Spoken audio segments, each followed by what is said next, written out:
KC ತಣ್ಣಿ ಕಾಳು ಖಾರ ಬಂದು ತಿನ್ಬೇಡಪ್ಪ ಸ್ವಲ್ಪ ಕಾಲು ಸುಟ್ಟು ಸುಮ್ಮನೆ ಶಿವ ನಮ್ಮಲ್ಲಿ ಹೋಗ್ಬಿಟ್ಟು ಅಂತ ತಿನ್ನೋದು ವರ್ಷಕ್ಕೊಬ್ಬರು ಎರಡು ತಿನ್ಬೇಕಾದ್ರೆ ಹಿಂದೆ ಔಷಧಿ ಅಂತ ಕಾಲು ಸುಪ್ಪಂಡೆ ಅಂತ ಆಗ್ತದ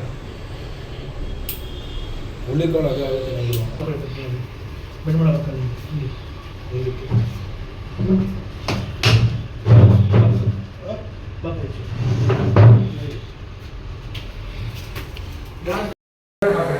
ಅಗ್ರಹಾರ ಎಮ್ ಜಿ ರೋಡಲ್ಲಿರುವ ನಮ್ಮ ಬೈ ಅವರು ಉಳುಕ್ ತೆಗಿತಾರೆ ಅಂತ ಹೇಳಿದ್ರು. ಅದರಿಂದ ಭರವತ್ ಉಳುಕ್ಪಟ್ಟಿ ಅವ್ರ ಹತ್ರ ಬಂದಿದ್ದು. ಕಾಲು ನಡ್ಕೊಂಡು ಹೋಗ್ಬೇಕಾದ್ರೆ ಸ್ಲಿಪ್ ಆಗೋಯ್ತು. ಸ್ಲಿಪ್ ಆಗೋದ್ಮೇಲೆ ಬಂದು ಉಳುಕ್ಪಟ್ಟಿ ಹಾಕ್ಸಿದ್ದೀವಿ.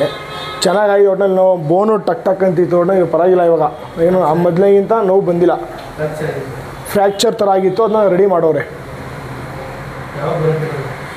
ಮತ್ತೆ ಯಾವಾಗ ಬರುತ್ತೆ ಹೇಳ್ತೀರಾ? 3 ದಿನ ಆದಮೇಲೆ ಬನ್ನಿ ಅಂತ ಹೇಳಿದ್ದಾರೆ. ಸರ್ ಇವಾಗ ನಿಮಗೆ ಹೇಗೆ ಕಾಣಿಸ್ತಿದೆ? ಒಂಚೂರು ಪರವಾಗಿಲ್ಲ, ಆರಾಮ. ಅಲ್ಲಿಂದ ನಡ್ಕ ಬಂದಿದ್ದಕ್ಕಿಂತ ಇಲ್ಲಿ ಆರಾಮಾಗಿದ್ದೀನಿ. ಸರ್ ಬೇರೆಯವ್ರು ಬಂದು ನಮ್ಮ ಕ್ಲಿನಿಕ್ಗೆ ಆರೋಗ್ಯ ಕಾನ್ಸೆಂಟ್ರಲ್ಲಿ ಟ್ರೀಟ್ಮೆಂಟ್ ತಗೋಬೋದಾ? ಆರಾಮಾಗಿ ತಗೋಬೋದು, ಮಾಡಿಸ್ಬೋದು, ಏನು ತೊಂದರೆ ಏನಿಲ್ಲ. ನಮ್ಮ ಹುಡುಗರೆಲ್ಲ ಮಾಡಿಸ್ತಾರೆ ಇಲ್ಲೇ. ನಮ್ಮ ಹುಡುಗ ಎಲ್ಲ ಇಲ್ಲೇ ಮಾಡಿಸೋದು ವಿನಯ್ ಅಂದ್ಕೊಂಡು. ನಾವು ಬಂದು ಟಿ ಕೆ ಲೇಔಟ್ ತಂಚಿಕೊಪ್ಪಳಲ್ಲಿರೋದು. ಸರ್ ನಿಮ್ಮ ಹೆಸರು? ರಾಜು ಅಂತ.